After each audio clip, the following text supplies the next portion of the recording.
નમસ્તે મિત્રો, સ્વાગત છે તમારું મારી YouTube ચેનલ પર.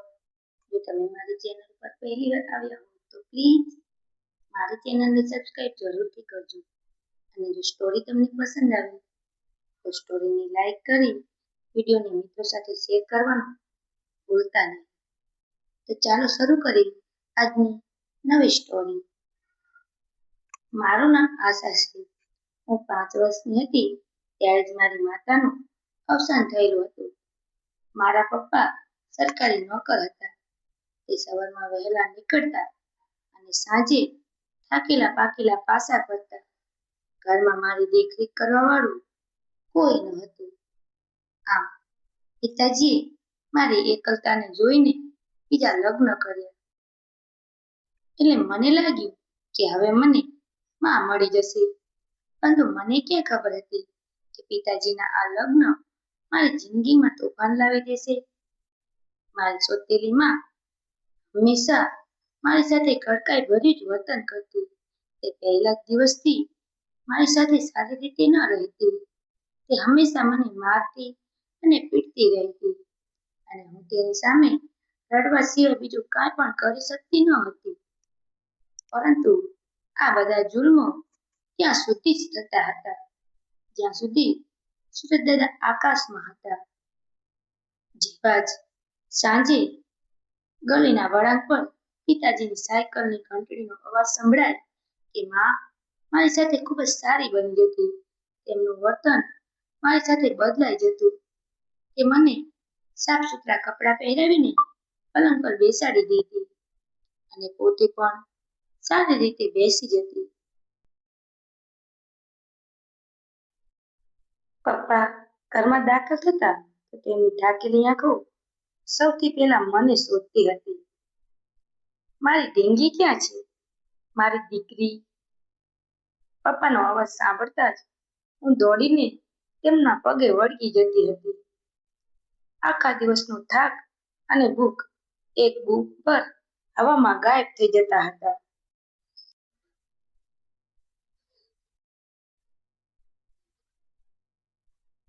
તેમને જોઈને મારા દિલને બહુ શાંતિ મળતી હતી. પપ્પા મને પોતાના ખોળામાં ઉઠાવી લીધા. મારા કપાળને ચૂમતા અને પોતાના ખિસ્સામાંથી ક્યારેક કોઈ ટોફી, ક્યારેક બિસ્કિટ તો ક્યારેક કોઈ રમકડું કાઢીને આપી દેતા અને કહેતા કે જો હું મારી દીકરી માટે શું લઈ આવ્યો છું. પિતાજી હસતા હસતા કહેતા. તેમની આંખોમાં મારા માટે જે પ્રેમ હતો તે કદાચ દુનિયાના કોઈ પણ માપદંડમાં માપી શકાય તેમ ન હતો. તે મને પોતાની સાથે બેસાડીને જમાડતા. પોતાના હિસાબની રોટલી પણ કાઢીને મારી પ્લેટમાં મૂકી દેતા અને કહેતા કે તું ખા બેટા, તારે મોટી થઈને ડોક્ટર બનવાનું છે ને, એટલે તાકાત હોવી જોઈએ. પપ્પાનો મારા પ્રત્યેનો આવો પ્રેમ જોઈને હું સાવકી માની આંખોમાં કાંટાની જેમ કૂદતી હતી.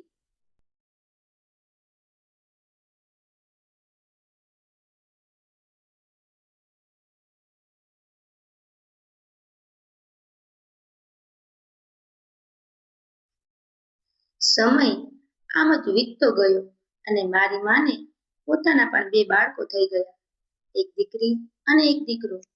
પિતાજી તેમનો પણ ખ્યાલ રાખતા, તેમને પણ પ્રેમ કરતા હતા. પણ જે દીવાનગી, જે પ્રેમ તેમને લહેકામાં મારા માટે હતો તે બીજા કોઈ માટે ન હતો. કદાચ આ જ વાત મારા માટે અંદર ને અંદર ખાઈ રહી હતી. તેમના સગા બાળકો હોવા છતાં મારા પિતાજીને આખી દુનિયા હું જ હતી. એ સમયે મને બસ એટલી જ ખબર હતી કે મારા પિતાજી દુનિયાના સૌથી સારા પિતાજી છે. તે મને ભણાવી ગણાવીને બહુ મોટી ઓફિસર અથવા તો ડોક્ટર બનાવવા માંગતા હતા. મારી સ્કૂલની ફી હોય, યુનિફોર્મ હોય, પુસ્તકો હોય, પપ્પા ક્યારેય મોડું કરતા નહીં. ભલે તેમને ઓવરટાઈમ કરવો પડતો, પરંતુ મારી જરૂરિયાત પર ક્યારે આંચ આવવા ન દેતા. પરંતુ અમારી ખુશીઓ પર કોઈની નજર લાગી ગઈ. પિતાજીની તબિયત અચાનક ખરાબ રહેવા લાગી. શરૂઆતમાં તો તેમણે તેને મામૂલી ઉધરસ સમજીને નજરઅંદાજ કરી દીધી હતી, પરંતુ ધીમે ધીમે એ ઉધરસ તેમના અસ્તિત્વને ખોખલું કરવા લાગી. તે આખી રાત ઉધરસ ખાતા રહેતા. તેમનો દમ કૂંટવા લાગતો. માં તેમની બીમારી કરતા પૈસાની વધારે ચિંતા કરતી.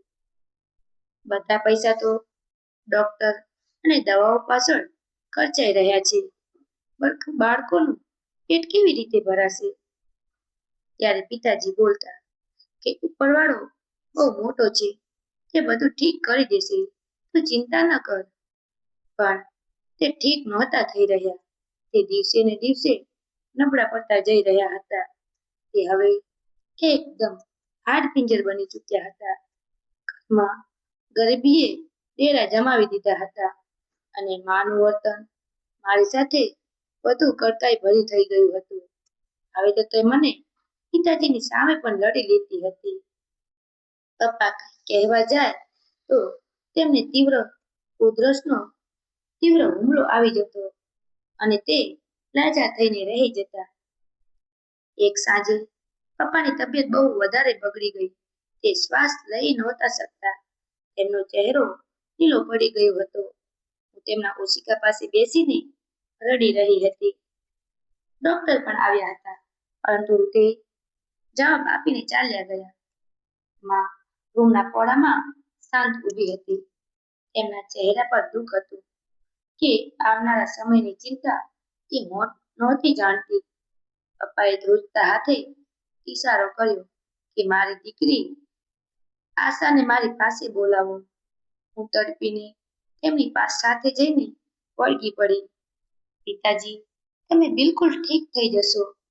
તમે મને છોડીને ન જાઓ, પ્લીઝ. હું બહુ ખરાબ રીતે રડી રહી હતી. પિતાજીએ બહુ મુશ્કેલીઓથી પોતાનો નબળો હાથ ઉઠાવીને મારા માથા પર મૂક્યો. તેમની આંખોમાંથી આંસુ આવી રહ્યા હતા. તે ધીમા અવાજે બોલ્યા, દીકરી, તું રડીશ નહીં. બહાદુર બાળકો રડતા નથી. તેમનો અવાજ બહુ જ ધીમો હતો, જાણે કોઈ ઊંડા કૂવામાંથી આવી રહ્યો હોય. તેમણે ઊંડો શ્વાસ લીધો અને મારી આંખોમાં જોયું. એ સમયે તેમની આંખોમાં એક અજીબ બેચેની હતી. દીકરી, જો મારાથી કોઈ ભૂલ થઈ ગઈ હોય, જો તારા ઉછેરમાં કે તને પ્રેમ કરવામાં ક્યાંય કોઈ કમી રહી ગઈ હોય, તો તારા આ પિતાજીને માફ કરી દેજે. તે અટકીને બોલી રહ્યા હતા. દરેક શબ્દ સાથે તેમનો શ્વાસ તૂટી રહ્યો હતો. હું મારા પપ્પાની સામે હવે વધારે રડવા લાગી હતી. મેં તડપીને પિતાજીના બંને હાથ પકડી લીધા અને તેમને ચૂમવા લાગી અને કહ્યું કે પિતાજી, તમે ક્યારેય કોઈ ખામી નથી રાખી. તમે તો દુનિયાના સૌથી સારા પપ્પા છો. મને તમારી સાથે કોઈ જ ફરિયાદ નથી. હું તમને કંઈ નહીં થવા દઉં. પિતાજી, તમારા વગર હું જીવતી નહીં રહી શકું. તમે એવું ન બોલો, પ્લીઝ. મેં તેમના હાથ મારા ગાલ પર લગાવી દીધા. તે સતત મારી તરફ જોઈ રહ્યા હતા, જાણે કે મારો ચહેરો પોતાની આંખોમાં કેદ કરી લેવા માંગતા હોય. આશા, મારી એક વાત યાદ રાખજે. તેમણે મોટી મુશ્કેલીઓથી પોતાના ખિસ્સા તરફ ઈશારો કર્યો હતો, જે તેમના ઓશિકા પાસે લટકી રહેલી જૂના કોટનું હતું. તેમાં એક નાની પોટલી છે, તે કાઢી લે. મેં ઝડપથી જૂના કોટના ખિસ્સામાં હાથ નાખ્યો અને એક નાની મખમલની પોટલી કાઢી. પપ્પાએ ઈશારાથી તેને ખોલવા કહ્યું હતું. મેં ધ્રુજતા હાથે એ પોટલી ખોલી તો તેમાંથી એક જૂના જમાનાની સોનાની વીંટી નીકળી. પિતાજી બોલ્યા, આ તારા માટે છે દીકરી. તેને હંમેશા પોતાની સાથ પાસે સંભાળીને રાખજે. આને ક્યારેય પોતાનાથી અલગ ન કરતી. આ તારી પાસે એક નિશાની છે. પિતાજીના શ્વાસ તૂટી રહ્યા હતા. મેં એ વીંટી મારી મુઠ્ઠીમાં દબાવી લીધી. હું સંભાળીને રાખીશ પિતાજી. હંમેશા તેને મારી સાથે જ રાખીશ. અને સાંભળ દીકરી, પરિસ્થિતિ ગમે એવી હોય, તારે હિંમત ન હારતી. ઉપરવાળો બહુ મોટો છે, તે જરૂર કોઈ રસ્તો બતાવશે. હું જઈ રહ્યો છું, પણ મારો પડસાયો હંમેશા તારી સાથે જ રહેશે. આ કહેતા કહેતા પિતાજીની આંખો સતપરસ સ્થિર થઈ ગઈ. તેમના હોઠ પર એક હલકું સ્મિત આવી ગયું, જાણે કોઈ તેમને દેખાયું હોય, જાણે તેમનો કોઈ બોજ ઉતરી ગયો હોય. તેમના હાથની પકડ મારા હાથ પર ઢીલી પડી ગઈ હતી. રૂમમાં ભયાનક શાંતિ છવાઈ ગઈ. પિતાજી, મેં તેમને હલાવ્યા. પિતાજી, ઉઠો. નહીં પિતાજી, મારી સાથે વાત કરો. પરંતુ તે શાંત થઈ ગયા હતા. તે હંમેશા માટે શાંત થઈ ચૂક્યા હતા. હું તો જાણે પથ્થરની બની ગઈ હતી.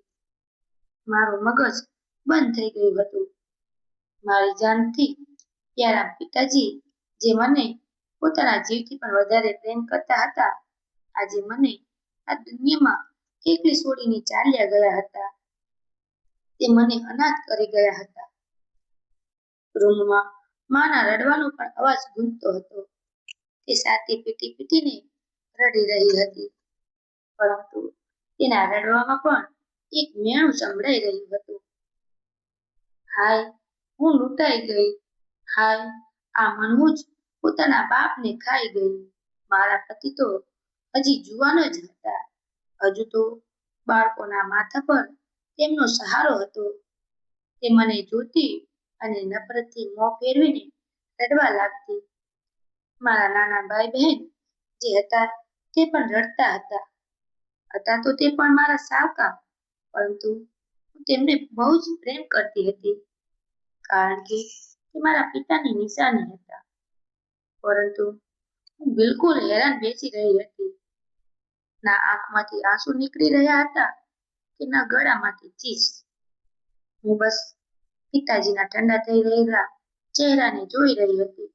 એવું લાગતું હતું કે જાણે મારા શરીરમાંથી આત્મા નીકળીને પિતાજીની સાથે ચાલ્યો ગયો હોય.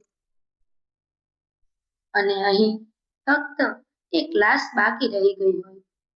મને કાંઈ સમજાતું ન હતું કે પિતાજી વગર જિંદગી કેવી રીતે ગુજરશે. કોણ મને ઢીંગલી કહીને બોલાવશે? કોણ સાંજે મારા માટે ભેટ લઈને આવશે? હું નહોતી જાણતી કે આ તો હજી ફક્ત પરીક્ષાની શરૂઆત જ હતી. પિતાજીની નનામી ઉઠી તો ઘરમાંથી જાણે રોનક જ ઉઠી ગઈ, અને તેમની સાથે મારી જિંદગીની આખરી આશાઓ પણ ત્યાં જ મરી ચૂકી હતી. મને ક્યાં ખબર હતી કે મારા પપ્પા ના મળતા જ મારી જિંદગી રસ્તાની દોડ બનીને રહી જશે. 3 દિવસ તો જેમ તેમ કરીને પસાર થઈ ગયા, કારણ કે સગા સંબંધીઓ અને મોહલ્લા વાળાઓ પણ આવતા જતા હતા.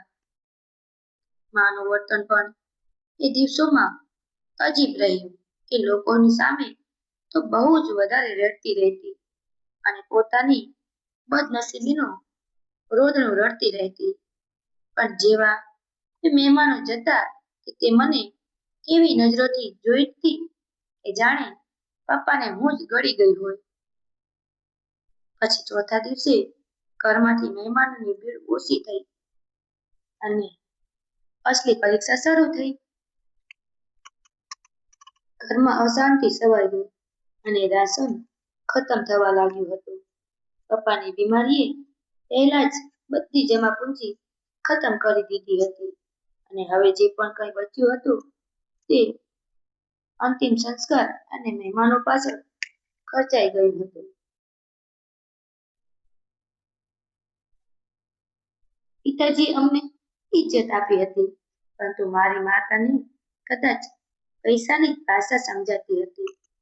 એમ જ દિવસો પસાર થતા ગયા અને માનું વર્તન મારી સાથે જાનવરો કરતાં પણ વધારે ખરાબ બનતું ગયું. તે મને ખાવાનું પણ પેટ ભરીને આપતી ન હતી. જે વધેલું ઘટેલું હોય તે મારી પ્લેટમાં નાખી દેતી અને ક્યારેક તો તે પણ નસીબ ન થતું. મારા નાના સાકા ભાઈ બહેન છુપાઈને મારા માટે થોડું ઘણું જમવાનું લાવતા અને બોલતા કે લે દીદી આ ખાઈ લે. ત્યારે મારી આંખોમાં આંસુ આવી જતા. નહીં મારા વહાલા ભાઈ બહેન, આ તો તમે જ ખાઈ લો, મને ભૂખ નથી. હું તેને ગળે લગાવી લીધી. આ બાળકોનો પ્રેમ જ હતો જે મને નરકમાં પણ જીવતી રાખી હતી. નહીતર માના મેણા તો મને ક્યાંય મારી ચૂક્યા હોત. માએ ધીમે ધીમે ઘરનો બધો સામાન વેચવાનું શરૂ કરી દીધું. વાસણો, પપ્પાની જૂની સાયકલ, ઘરની તમામ વસ્તુઓ માએ વેચી નાખી. ને પેલી વીંટી જે પપ્પાએ મળતી વખતે મને આપી હતી તે પોતાની સરવાળના નેફામાં સીવી લીધી હતી, જેથી માની નજર તેના પર ન પડી શકે. તે વીંટી મારી આખી દુનિયા હતી. મને ડર હતો કે જો મા એ જોઈ જશે તો તે તેને પણ વેચી દેશે. હું રાતે ઉઠીને તેને જોતી અને પોતાના પપ્પાનો અહેસાસ અનુભવતી. આમ આ મને ભલું બુરું કહેતી રહેતી. હું જ ઘરની બધી ખુશીઓ ખાઈ ગઈ છું. પેલા પોતાની માને ખાઈ ગઈ, પછી મારા પતિને, અને હવે આપણને પણ ખાઈ જશે. ચાલ નીકળી જા મારા ઘરમાંથી. અને આમ કહીને માએ મને ઘરમાંથી ધક્કો મારીને કાઢી મૂકી. મને સમજાતું ન હતું કે મારો વાંક શું છે. અનાથ થવું મારો ગુનો હતો? શું પિતાજીનું મૃત્યુ મારા લીધે જ થયું હતું? આ સવાલોનો જવાબ મારી પાસે નહોતા. સાંજનો સમય હતો અને ઠંડી વધી ગઈ. મેં કહ્યું, માં, મહેરબાની કરીને આવું ન કરો. હું તો બસ તમે કહેશો તેમ જ કરીશ, પરંતુ મને ઘરમાંથી ન કાઢો. માં, મને ભગવાનના ખાતર ન કાઢો. હું ક્યાં જઈશ? બહાર ખૂબ ઠંડી છે. પરંતુ માએ મારી એક પણ વાતને ન સાંભળી અને મને ઘસીટીને દરવાજાની બહાર કાઢી મૂકી. માએ મને જોરથી ધક્કો માર્યો, તેથી હું જમીન પર પડી ગઈ અને મને પગમાં તથા હાથમાં થોડું વાગ્યું.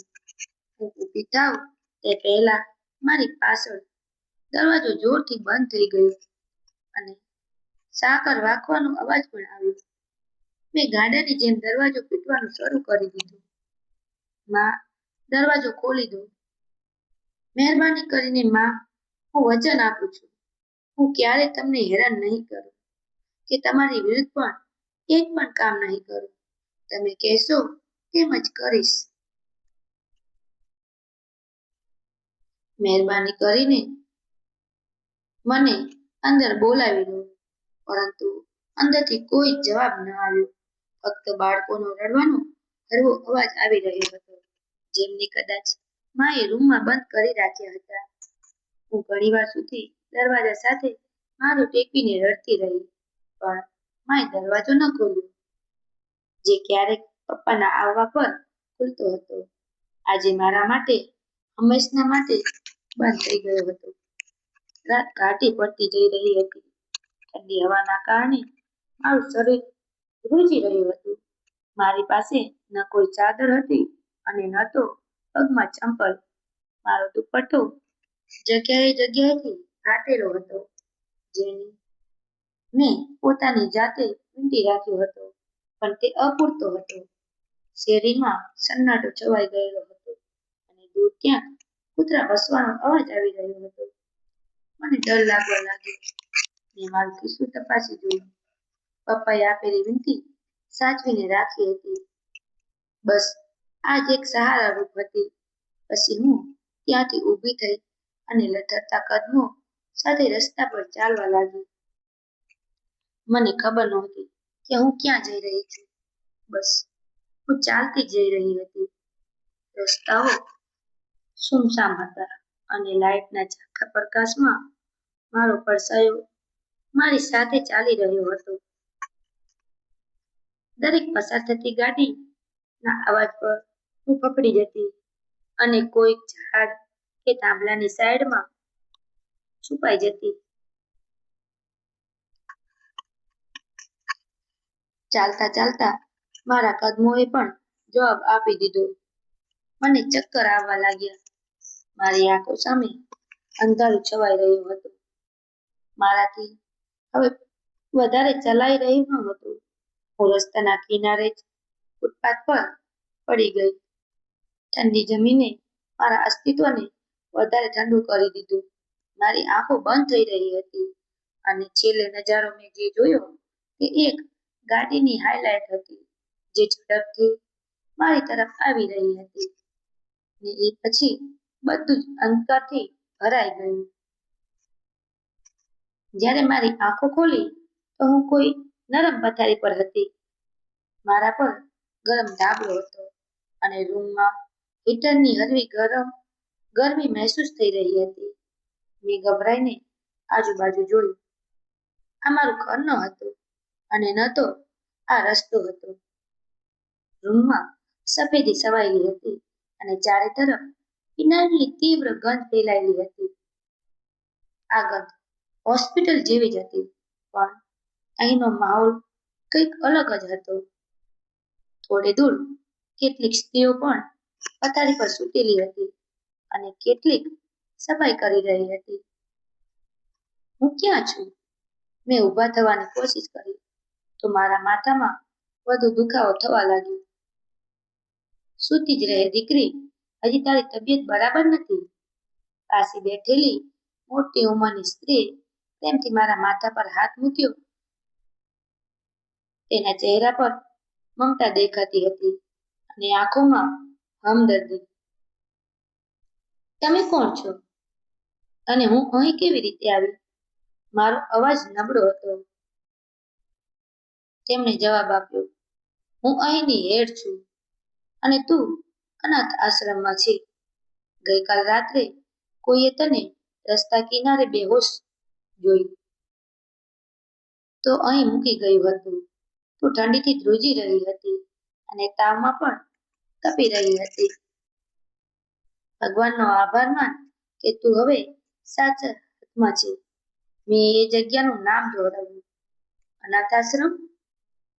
અહીં બિનવારસી લોકોને જગ્યા મળતી હતી. તો શું હવે હું પણ બિનવારસી થઈ ગઈ હતી? આ વિચારીને મારી આંખોમાંથી આંસુ વહેવા લાગ્યા. મેં મારું મોઢું હાથોમાં છુપાવી લીધું. રડ નહીં દીકરી, ભગવાન ખૂબ મોટો છે. અહીં બધા તારા જેવા જ છે.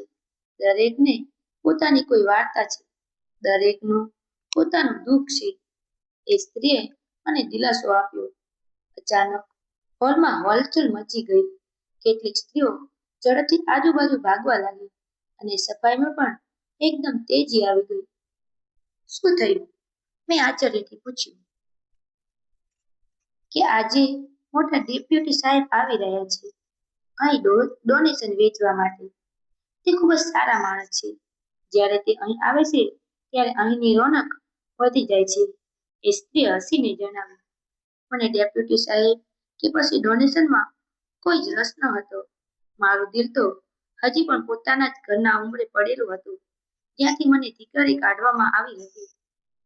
પણ પેટની આગ અને સંજોગોની મજબૂરીએ મને વિચારવા પર મજબૂર કરી દીધી. પપ્પાનું તો ઘર તો મારી પાસેથી છીનવી લેવાયું હતું. હવે કદાચ આ જ મારું નસીબ હતું. મારા ભાઈ બહેન મારાથી દૂર થઈ ગયા. એ ભાઈ બહેન જે મને પ્રેમ કરતા હતા, હવે કદાચ હું તેમને ક્યારેય જોઈ નહીં શકું. સાવકી માની નફરત જીતી ગઈ અને પપ્પાનો પ્રેમ હારી ગયો હતો. આ વિચારીને મેં મારું માથું ઢીંચણમાં નાખી દીધું અને રડવા લાગી. મને શું ખબર હતી કે આજનો દિવસ મારી જિંદગીનો વળાંક બદલી દેશે. એ ડેપ્યુટી સાહેબ જેમના સ્વાગતની તૈયારી થઈ રહી હતી તે મારા નસીબમાં શું લખીને લાવ્યા છે એનાથી હું બિલકુલ અજાણ હતી. અનાથ આશ્રમમાં આ મોટા હોલમાં ચારે તરફ એક અજીબ હલચલ મચી હતી. મારી પાસેથી ખાટલી પર બેઠેલી એક સ્ત્રીએ મને કહ્યું, અરે છોકરી, તું હજી સુધી આમ જ બેઠી છે? ચાલ હાથમાં ધોઈ લે, થોડી વારમાં બધા લોકો આવવાના છે. તેમણે ખૂબ જ પ્રેમથી કહ્યું. મારે કોઈ સાહેબને નથી મળવું આંટી. મારું દિલ તો બસ પોતાના જ ઘરે જવા માટે કહી રહ્યું છે. ભલે એ ઘર હવે મારું નથી. મેં રડમત અવાજમાં જવાબ આપ્યો. ઘર? કયું ઘર? પાગલ, ત્યાંથી તને ધક્કા મારીને ગાડી મૂકવામાં આવી છે. હવે આ જ તારું ઘર છે અને અમે બધા તારો પરિવાર છીએ. તેમણે હસીને કહ્યું. અને તેમની વાત બિલકુલ સાચી હતી. તેમાં સચ્ચાઈ પણ હતી, પણ મારું દિલ માનવા તૈયાર ન હતું. હું એક શરીફ બાપની દીકરી હતી, જેણે મને હંમેશા રાજકુમારીની જેમ રાખી. આજે હું ભીખ લેવાવાળાની લાઈનમાં કેવી રીતે ઊભી રહી શકું? આમ આ વિચાર જ મારા માટે મરવા જેવો હતો. અચાનક બહારથી ગાડીઓના સાયરનનો અવાજ આવવા લાગ્યો. હોલમાં આજે બધી સ્ત્રીઓ ઝડપથી અંદર દાખલ થઈ અને ઇન્ચાર્જ બધાને કહેવા લાગી કે બધા પોતપોતાની જગ્યા પર બેસી જાઓ. ડેપ્યુટી કમિશનર સાહેબ પહોંચી ચૂક્યા છે. કોઈ અવાજ નહીં કરે અને ન તો કોઈ પોતાની જગ્યા છોડશે. દીદીના અવાજમાં કડકાઈ હતી. મારા દિલના ધબકારા વધી ગયા. મને એક અજાણ્યો ડર લાગી રહ્યો હતો. ખબર નહીં કે આજે મારી જિંદગીમાં શું થવાનું હતું. મેં મારી મુઠ્ઠી બંધ કરી લીધી. મારી હથેળીમાં એ જ વીંટી ખૂંચી રહી હતી જે મેં પહેરી રાખી હતી. પપ્પાની છેલ્લી નિશાની. એ વીંટીને આંગળીમાં ફેરવી. સોનાની એ ઠંડી ધાતુ મને પપ્પાનો અહેસાસ કરાવી રહી હતી. પપ્પા, તમે ક્યાં છો? તમારી દીકરી આજે અહીં મજબૂર છે. મારી અંદર એક ચીસ હતી જે બહાર આવી શકતી ન હતી. ગાડીઓના દરવાજો ખુલવાનો અને બંધ થવાનો અવાજ આવ્યો. પછી ભારે બૂટનો અવાજ સંભળાયો. દરવાજો ખુલ્યો અને કેટલાક પોલીસવાળા અને કેમેરામેન અંદર દાખલ થયા. ફ્લેશ લાઇટ ચમકવા લાગી તો મેં મારી આંખો બંધ કરી લીધી. હું નહોતી ઈચ્છતી કે દુનિયા મને આ હાલતમાં જુએ. એક સરકારી નોકરની દીકરી આજે કેટલાક સરકારી લોકો પાસેથી ભીખ લેવાની રાહમાં ઊભી હતી. પછી તે દાખલ થયા. તેમની સાથે તેમનો સ્ટાફ પણ હતો. એમના ચહેરા પર એક અજીબ સુકૂન હતો. આ ડેપ્યુટી કમિશનર અભય છે. તે વચ્ચે આવીને સ્ટેજ પર ઊભા રહ્યા અને બધાને હાથ જોડીને નમસ્તે કર્યું. તેમના અવાજમાં ખૂબ જ મજબૂતી હતી. તે કોઈ ઓફિસરની જેમ નહીં, પણ કોઈ દીકરાની જેમ વાત કરી રહ્યા હતા. તેમણે કહ્યું કે હું આજે અહીં કોઈ અહેસાન કરવા માટે નથી આવ્યો, પરંતુ હું મારી ફરજ પૂરી કરવા માટે આવ્યો છું. આજે કંઈ પણ હું લઈને આવ્યો છું, આ તમારો હક છે જે ભગવાને મને આપ્યો છે, જેથી હું તમારા સુધી પહોંચાડી શકું. તેમની વાતો સાંભળીને હોલમાં હાજર બધી સ્ત્રીઓની આંખોમાં આંસુ આવી ગયા હતા. મને શરમ અનુભવાઈ રહી હતી. પપ્પા તો સરકારી નોકર હતા. કદાચ આ બધા લોકો પપ્પાને જાણે છે? નહીં, પપ્પા તો એક મામૂલી ગ્રાહક હતા અને આ શહેરના આટલા મોટા ડેપ્યુટી કમિશનર. ભલા તેમનું શું મેળ? મેં મારા દિલને સમજાવ્યું. પછી ડોનેશન વેચવાનું કામ શરૂ થયું. પછી જાહેરાત થઈ કે બધી સ્ત્રીઓ એક લાઈનમાં ઊભી થઈ જાય. જેવી ડેપ્યુટી સાહેબ પોતાના હાથે તેમને ભેટ વેચી શકે. સ્ત્રીઓ ઝડપથી ઊભી થઈ અને એક લાઈનમાં ઊભી રહી ગઈ. દરેકની કોશિશ હતી કે તે વહેલા પહોંચી જાય. ગરીબ માણસ પાસેથી તેમની ઇજ્જત પણ છીનવી લેવામાં આવે છે. આ મેં આજે મારી આંખોથી જોઈ લીધું. એ સ્ત્રીઓ જે હજી હમણાં જ થોડી વાર પહેલા જ મોટી મોટી વાતો કરી રહી હતી. હવે થોડા રૂપિયા અને લિફાફા માટે એકબીજાને ધક્કા મારી રહી હતી. હું જગ્યાએથી હલી ન હતી. હું ત્યાં જ બેસી રહી, એ દિવાલ સાથે ટેકો દઈને. અરે, તું કેમ બેઠી છે? જા, લાઈનમાં લાગી જા. એક બીજી સ્ત્રીએ પસાર થતા મને ટોકી. નહીં દીદી, મારે કંઈ નથી જોઈતું, મેં ધીમા અવાજે કહ્યું. એટલે તેમણે કહ્યું, નથી જોઈતું? પાગલ થઈ જઈશ કે શું? તું જાણે છે આ લિફાફામાં કેટલા પૈસા હોય છે? મહિનાભરનું રાશન આવી જશે અને સાથે જે કપડાં મળે છે તે અલગ. ઉઠ, નખરા ના કર, અહીં નખરા નથી ચાલતા. એ સ્ત્રીએ મારો હાથ પકડીને ખેંચી. હું ભિખારી નથી. મારી આંખોમાં આંસુ આવી ગયા હતા. મારી ઈગો મને ઇજ્જત નહોતી આપી રહી. અહીં કોઈ પણ ભિખારી નથી દીકરી, બધા જ મજબૂર છે અને મજબૂરીમાં મદદ લેવી કોઈ ખોટું કામ નથી. ઊભી થઈ જા, નહીતર ઇન્ચાર્જ દીદી નારાજ થઈ જશે કે તે કોઈ રૂલ તોડ્યો છે. મેં એક નજર ડેપ્યુટી સાહેબ તરફ જોયું. તે દરેક સ્ત્રીને ખૂબ જ ઇજ્જતથી લિફાફા આપી રહ્યા હતા અને માથા પર હાથ મૂકીને તેમને આશીર્વાદ પણ આપી રહ્યા હતા. તેમના ચહેરા પર થાક હોવા છતાં પણ એક હળવું સ્મિત હતું. તે કોઈ દેવતાથી કમ નહોતા લાગી રહ્યા. મારા દિલમાં એક અજીબ સ્થિતિ હતી. એક તરફ પપ્પાનો ઉછેર અને બીજી તરફ પેટની આગ. સંજોગો આગળ હું નમી ગઈ હતી. મેં જો મદદ ન લીધી હોત તો પછી ક્યાં જઈશ? મારી પાસે તો ભાડું પણ નથી કે ક્યાંક જઈ શકું.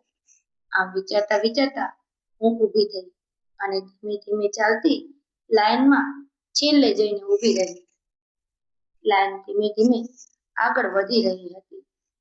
દરેક કદમ સાથે મારા દિલના ધબકારા તેજ થતા જતા હતા. મારી સામે ઊભેલી તમામ સ્ત્રીઓ ખુશી ખુશી લિફાફા લઈને તેમના માટે પ્રાર્થના કરતી જઈ રહી હતી અને કહી રહી હતી કે ભગવાન તમારું ભલું કરે. દીકરા, ભગવાન તમને ખૂબ આપશે. હવે મારી આગળ એક જ સ્ત્રી રહી હતી. મેં મારો જમણો હાથ જોયો. એ જ હાથ જે ક્યારેક પપ્પા પાસે જીદ કરીને વસ્તુઓ માંગતો હતો. આજે તે ભીખ લેવા માટે ઉપાડવાનો હતો. મારા હાથમાં એક સોનાની વીંટી ચમકી રહી હતી. મેં વિચાર્યું કે તેને ઉતારીને છુપાવી લઉં. ક્યાંક કોઈ એવું ન સમજે કે સોનાની વીંટી પહેરીને ભીખ માંગવા આવી છે. પછી ખ્યાલ આવ્યો કે આ પપ્પાએ આપેલી છેલ્લી નિશાની છે અને પોતાનાથી અલગ કેવી રીતે કરી શકું? અને તેમ છતાં પણ આ એટલી જૂની વીંટી છે, કદાચ કોઈની નજર પણ એની પર નહીં પડે. હવે મારા હાથ ધ્રુજવા લાગ્યા. પરસેવાના ટીમ્પા કપાળ પર ચમકવા લાગ્યા અને મને ચક્કર આવી રહ્યા હતા. એવું લાગી રહ્યું હતું કે જમીન ફાટી જાય અને હું તેમાં સમાઈ જાઉં. આ બેઇજ્જતી, આ લાચારી, એ ભગવાન, આ તે મારી કેવી હાલત કરી દીધી છે. હવે મારી આગળની સ્ત્રી લિફાફો લઈને વધી તો હવે મારે અને ડેપ્યુટી કમિશનર સાહેબની વચ્ચે કોઈ અડચણ નહોતી રહી. તે પોતાની જગ્યાએ ઊભા હતા, હાથમાં એક સફેદ લિફાફો પકડેલો, ચહેરા પર સ્મિત. દીકરી, તેમણે મને આગળ વધવાનો ઈશારો કર્યો. તેમના અવાજમાં ખૂબ જ સુકૂન હતું, જેણે મને પોતાની તરફ ખેંચવાની કોશિશ કરી. હું આગળ વધી. મારી નજર ઝૂકેલી હતી. હું તેમની આંખોમાં જોઈ નહોતી શકતી. મને મારી લાચારી પર શરમ આવી રહી હતી કે હું એક ભિખારણ બનીને ઊભી છું. હું તેમની બિલકુલ પાછે પહોંચી ગઈ. મોહલમાં તેમના મોંઘા પરફ્યુમની સુગંધ પ્રસરી રહી હતી, જે મારા ફાટેલા તૂટેલા કપડાની માટીની સુગંધ સાથે ટકરાઈ રહી હતી. આ અમીરી અને ગરીબીનો સામનો હતો. આલો દીકરી, ભગવાન તમારી મુશ્કેલીઓને આસાન કરે. તેમણે લિફાફો મારી તરફ લંબાવ્યો. હું તેને લેવા નહોતી માંગતી. મારું દિલ ચાહી રહ્યું હતું કે હું ભાગી જાઉં, અહીંથી નીકળી જાઉં. પણ ભૂખ અને સંજોગે મારા પગ ત્યાં જકડી રાખ્યા હતા. મેં ધ્રુજતા હાથે મારો જમણો હાથ આગળ વધાર્યો. મારો હાથ ધ્રુજી રહ્યો હતો. મારી આંગળીઓ કાપી રહી હતી. જેવો મારો હાથ પ્રકાશમાં આવ્યો તો મારી આંગળીમાં પહેરેલી વીંટી ચમકી ઉઠી. એ જ વીંટી જે પપ્પાએ મરતી વખતે મને આપી હતી, જે મારી માની નિશાની હતી. મેં હજી લિફાફો પકડ્યો પણ નહોતો કે અચાનક માહોલમાં એક અજીબ તણાવ પેદા થઈ ગયું. મેં મહેસૂસ કર્યું કે ડેપ્યુટી કમિશનર સાહેબનો હાથ જે મારી તરફ વધી રહ્યો હતો તે અચાનક જ રોકાઈ ગયો.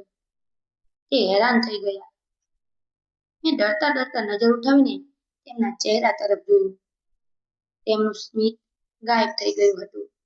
તેમની આંખો જે અત્યાર સુધી પ્રેમથી ભરેલી હતી તે હવે આશ્ચર્ય અને અવિશ્વાસથી ફાટી ગઈ હતી. તેમની નજર મારા ચહેરા પર નહીં પરંતુ મારા ધ્રુજતા હાથો પર જામેલી હતી. બરાબર એ જ જગ્યાએ જ્યાં એ વીંટી હાજર હતી. તેમના હોઠ હલ્યા પણ અવાજ ન નીકળ્યો.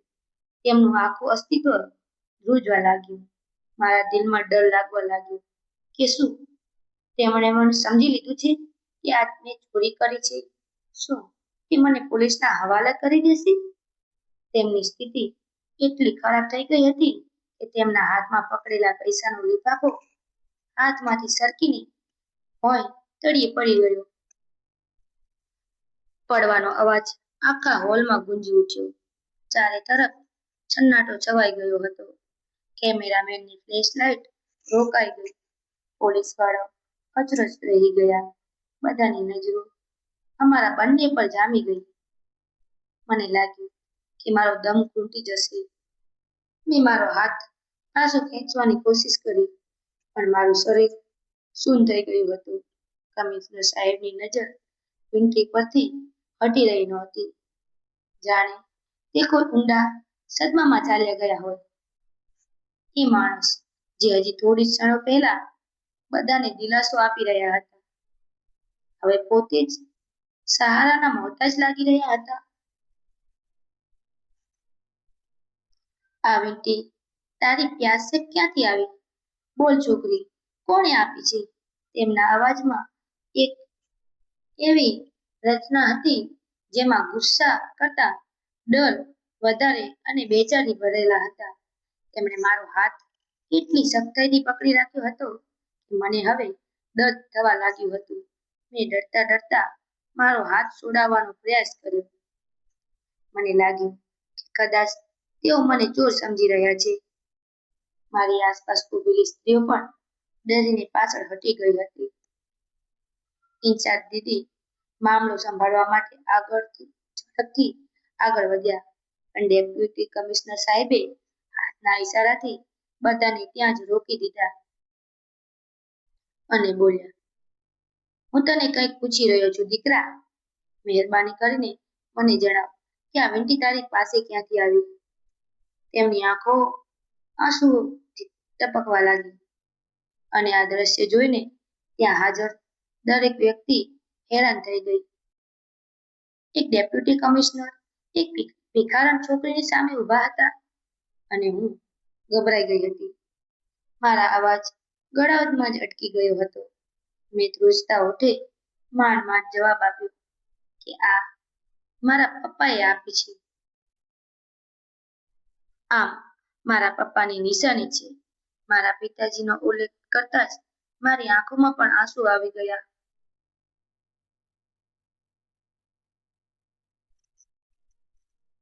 તેમને આશ્ચર્યથી મારા ચહેરા સામે જોયું. શું નામ હતું તારા પિતાનું? જલ્દી જણાવ મને, શું નામ હતું એમનું? મેં પપ્પાનું નામ કહ્યું કે અભિનંદન હતું. મારા પપ્પાનું નામ અભિનંદન હતું. અભિનવ નામ સાંભળતા જ ડેપ્યુટી કમિશનર સાહેબે ત્યાં જમીન પર ગબડી પડ્યા. તેમણે બંને હાથથી પોતાનું માથું પકડી લીધું અને બાળકોની જેમ રડવા લાગ્યા. શું અભિનંદન જીવતો હતો? એ ઉપરવાળા ત્યાં કેવો ખેલ ખેલ્યો? તેઓ પાગલની જેમ રડી રહ્યા હતા અને કાંઈ સમજાઈ નહોતું રહ્યું કે મારા પપ્પાના નામ સાથે તેમનો શું સંબંધ. થોડી વાર પછી તેઓ મારા ચહેરો પકડી લીધો. તેમની આંખોમાં હવે ઓળખાણની ચમક હતી. તું અભિનંદનની દીકરી છે? મેં હામાં માથું હલાવ્યું. તેમણે ઊંડો શ્વાસ લીધો અને જાણે પોતાની જાત સાથે જ વાતો કરવા લાગ્યા. અભિનંદન મારો મોટો ભાઈ, મારો અભિનંદન. આખો હોલ શાંત થઈ ગયો. મને લાગ્યું જાણે મારા કાન કંઈક ખોટું સાંભળી રહ્યા છે. શું મારા હોઠમાંથી બસ આટલું જ નીકળ્યું? તેમણે મારી આંગળીમાં પહેરેલી વીંટીને ખૂબ જ સાચવીને સ્પર્શ કર્યો. આ વીંટી મેં મારી ભાભીને આપી હતી જ્યારે અભિનંદનના લગ્ન થયા હતા. આ આપણા ઘરની નિશાની છે. આ મારા પપ્પાએ આપી હતી. હું તેને કઈ રીતે ભૂલી શકું? મેં આશ્ચર્યથી પૂછ્યું, તમે કોણ છો? તેમણે પોતાના આંસુ લૂછી અને પછી બોલ્યા, હું અભય છું. મારા માતા પિતાએ અમારા બંને ભાઈઓના નામ એક જેવા રાખ્યા હતા, અભય અને અભિનંદન. અભિનંદનનો નાનો ભાઈ અને તારો કાકો. મારા પગ નીચેથી જમીન સરકી ગઈ. કાકા? પપ્પાએ તો ક્યારેય પોતાના નાના ભાઈનો ઉલ્લેખ કર્યો ન હતો. બસ એટલું જ કહ્યું હતું કે તે કોઈ વાત પર નારાજ થઈને ઘર છોડીને ચાલ્યા ગયા હતા. પછી ક્યારેય કોઈ સમાચાર મળ્યા ન હતા. પપ્પા કહેતા કે એક દિવસ તે ચોક્કસ પાછા ફરશે. હું ત્યાં જ ઠંડી રહી ગઈ. બીજી જાણે તેમણે મને પોતાની તરફ ખેંચી લીધી અને પોતાની સાથી સરસી ચાપી દીધી. મેં ખૂબ જ શોધ્યા હતા અભિનંદન અને તેના પરિવારને, પણ જ્યારે હું પાછો ફર્યો ત્યાં સુધીમાં તમે લોકો શહેર છોડીને જઈ ચૂક્યા હતા. મને લાગ્યું તમે બધા મારાથી હંમેશ માટે દૂર થઈ ગયા છો. અને આજે મારી ભત્રીજી આ હાલતમાં? એમનો અવાજ તૂટી ગયો. હોલમાં ઊભેલી સ્ત્રીઓ હેરાન થઈને આ નજારો જોઈ રહી હતી. ઇન્ચાર્જ દીદીની આંખોમાં પણ આંસુ આવી ગયા હતા. થોડી વાર પછી ડેપ્યુટી સાહેબ મારો ચહેરો ઊંચો કરીને મારી સામે જોયું અને પૂછ્યું, કોણે તને ઘરમાંથી કાઢી મૂકી? મેં તૂટેલા ફૂટેલા અવાજમાં બધું જ જણાવી દીધું. સાવકી માની નફરત, ઘરનો સામાન વેચાઈ જવો, ભૂખ, ધક્કા મારીને ઘરમાંથી કાઢી મૂકવી, બધી જ. તેમનો ચહેરો સૂન થઈ ગયો. આંખોમાં એક નરમાશ હતી, પરંતુ હવે તેમાં એક નિર્ણય પણ હતો. હવે તું એકલી નથી, તેણે સ્પષ્ટ શબ્દોમાં કહ્યું. જ્યાં સુધી હું જીવતો છું ત્યાં સુધી તારે કોઈની સામે હાથ ફેલાવવાની જરૂર નહીં પડે. તું અભિનંદનની દીકરી છે અને મારું લોહી છે. મારા દિલમાં પહેલીવાર આશાનું એક નાનું કિરણ જાગ્યું. તેમણે ત્યાં જ બધાની સામે જાહેરાત કરી કે આજથી આ દીકરી આ આશ્રમમાં નહીં રહે. આ મારી સાથે જ જશે. આનો અભ્યાસ, આનું ભવિષ્ય બધું જ મારી જવાબદારી છે. મેં ગભરાઈને તેમની તરફ જોયું, પરંતુ મારા નાના ભાઈ બહેન? તેમણે મારો હાથ થામી લીધો. એમનાથી પણ તને મળાવી દઈશ, પરંતુ પહેલા તારું સાંભળવું જરૂરી છે. પછી હું કાકા સાથે તેમની સાથે ઘરે આવી. તેમણે મને પોતાની પત્ની સાથે મેળવી. તે એક સાદગીથી ભરેલી સ્ત્રી હતી. તેમણે મને પોતાના ગળે લગાવી લીધી, જાણે તે વર્ષોથી મારી રાહ જોઈ રહી હોય. તે રાતે મેં પહેલી વાર પેટ ભરીને ખાધું અને ડર વગર સૂતી હતી. કેટલાક દિવસો પછી કાકાએ કાનૂની રીતે મારા પિતાજીની સંપત્તિનો હિસાબ કઢાવ્યો. ખબર પડી કે પિતાજીએ કેટલાક પૈસા મારા ફિક્સ ડિપોઝિટમાં મૂકી રાખ્યા હતા, જેના વિશે કોઈને ખબર નહોતી. સાવકી માને જ્યારે આ ખબર મળી તો તે મારી પાસે આવી. તેમની આંખોમાં હવે ઘમંડ નહોતો. કહેવા લાગી કે મને માફ કરી દે. તેમણે ધીમેથી કહ્યું, મેં તમને જોયા. મારા દિલમાં હજી પણ દર્દ હતું, પણ નફરત નહોતી. મેં બસ એટલું જ કહ્યું કે જાઓ, તમને માફ કરું છું, પરંતુ હું ત્યાં જ રહીશ જ્યાં મને ઇજ્જત મળી. મેં મારા ભાઈ બહેન સાથે મુલાકાત કરી. મને જોઈને મારા ભાઈ બહેન દોડતા આવ્યા અને મને ગળે વળગી પડ્યા. દીદી, તમે સાચી જ પાછા આવી ગયા. મેં તેને હસીને ગળે લગાવી લીધા. હું ક્યાંય નહોતી ગઈ, બસ થોડો રસ્તો ભટકી ગઈ હતી. સમય ધીમે ધીમે બદલાતો ગયો. કાકાએ મને સારો અભ્યાસ કરાયો.